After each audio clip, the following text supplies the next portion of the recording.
భూమి ఆరోగ్యం మనిషి ఆరోగ్యం. పల్నాడు జిల్లా ప్రాజెక్టు మేనేజర్ శ్రీమతి కె అమలకుమారి తెలిపారు. భూమి ఆరోగ్యాన్ని కాపాడితేనే పంటలు ఆరోగ్యం, దాని ద్వారా మానవ ఆరోగ్యం కూడా మెరుగుపడుతుందని అన్నారు.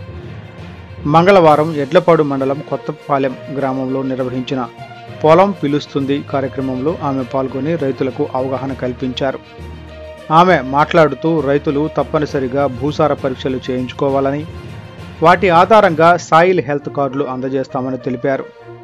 రసాయన ఎరువులు అధిక వాడకం వల్ల భూసారం దెబ్బతింటుందని, సమగ్ర పోషక యాజమాన్యం పాటించాలన్నారు. పిఎండిఎస్ విత్తనాలు, జీవన ఎరువులు, జీవ శిలీంద్రనాశిని, అజుస్పోరిల్లం వాడటం ద్వారా భూమి సారం పెరుగుతుందని వివరించారు.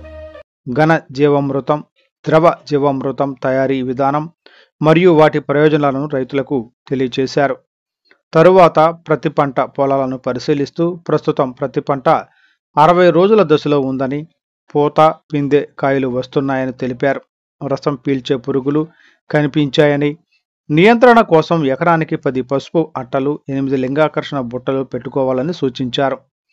పురుగులు దిగళ్లు ఆశించకుండా వేపగింజలు కషాయం, జీవామృతం, కోడిగుడ్డు నిమ్మరసం ద్రావణం వంటి ప్రకృతి ఆధారిత ద్రావకాలను వారానికి ఒకసారి పిచికారీ చేయాలని సూచించారు. ఈ కార్యక్రమంలో మండల వ్యవసాయ అధికారి హరిప్రసాద్, గ్రామ సర్పంచ్ మానం సాంబయ్య, అభ్యుదయ రైతులు, విస్తరణ అధికారులు మరియు గ్రామ రైతులు పాల్గొన్నారు. ఫలితాలు తెలియజేసే కార్డు దీనిలో ఏం చెప్పారు చెప్పండి. మీరు అందరూ విన్నారు కదా. ఇప్పుడు ఏవగా చెప్పింది ఏం చెప్పారు సార్?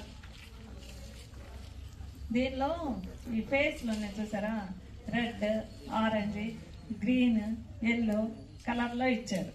అంటే గ్రీన్ ఉంటేనేమో సరిపడా ఉన్నట్టు సింబల్స్ ఇచ్చేసారు. రైతులు చూడగానే మన పొలంలో లభ్య నత్రజని సమానంగా ఉంది, ఇక్కడ pH ఎక్కువగా ఉంది, ఇక్కడ రెడ్లో ఉంది అంటే ఆమ్లం, అధిక క్షార గుణం కలిగిన ఎక్కువగా ఇది చౌడు ఎక్కువగా ఉంది అని చెప్పేసి pH తెలియజేస్తుంది అనమాట. సో అది ఎక్కువగా ఉంది. ఇట్లా ప్రతి రైతుకి కూడా తన పొలంలో pH ఎంత ఉంది, లభ్య నత్రజని ఎంత ఉంది, భాస్వరం ఎంత ఉంది, పొటాష్ ఎంత ఉంది, పోషకాలు ఎంత ఉన్నాయి అనేది తెలుసుకోవడానికి ఉపయోగపడేదే ఈ కార్డు. ఏం కార్డు అంటారు దీన్ని? భూసార పరీక్ష ఫలితాల కార్డు, సాయిల్ హెల్త్ కార్డు అంటారు. మరి మీలో ఎంతమందికి వచ్చినాయి ఈ కార్డు చెప్పండి? అదే మనం టెస్ట్ చేయించుకుంటే 3 సంవత్సరాల వరకు ఆ రిజల్ట్స్ పనికి వస్తాయి.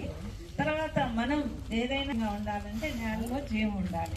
ఇప్పుడు ప్రస్తుతం చేస్తున్నటువంటి వ్యవసాయ విధానాలు ఏవైతే ఉన్నాయో అవన్నీ కూడా రసాయన ఎరువులు విపరీతంగా వేయటం, యూరియా దొరకలేదని బాధపడటం. దొరుకుతుందా ఇక్కడ యూరియా? అదే మనకి రాకపోతే సంతోషపడాలి, ఎందుకంటే బాధపడకూడదు. ఫోన్లే ప్రకృతి వ్యవసాయం ఇంకొకటి ఉంది, ప్రత్యామ్నాయంగా అది చేసుకోవాలి. యూరియా వేసిన దగ్గర నుంచి నేలంతా పాడైపోతుంది. ఎక్కువ యూరియా వేయటం వల్ల ఇదంతా మన మీదకే జరిగిందే, అంతా మన మంచికే అని చెప్పేసి మనం ఏం చేయాలంటే, మనం వేస్తున్నటువంటి ఇప్పుడు ఇక్కడ టెంపుల్ దగ్గర ఆవులు ఉన్నాయి, చక్కగా వాళ్ళు ఆవు పేడ తెచ్చుకోవచ్చు, ఆవు పంచకలు తెచ్చుకోవచ్చు. అట్లాగే పశువులు ఉన్నాయి చాలా మంది దగ్గర.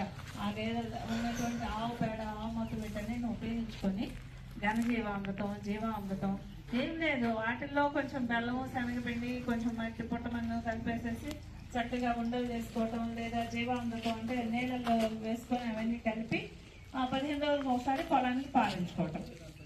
ఇవి తయారు చేస్తూ వీటిలో ఇగో ఎక్కడైనా చూసారా జీవ శిలీంద్రనాశిని, ఇది చూడండి, ఇది సూడోమోనాస్ ఫ్లోరసెన్స్.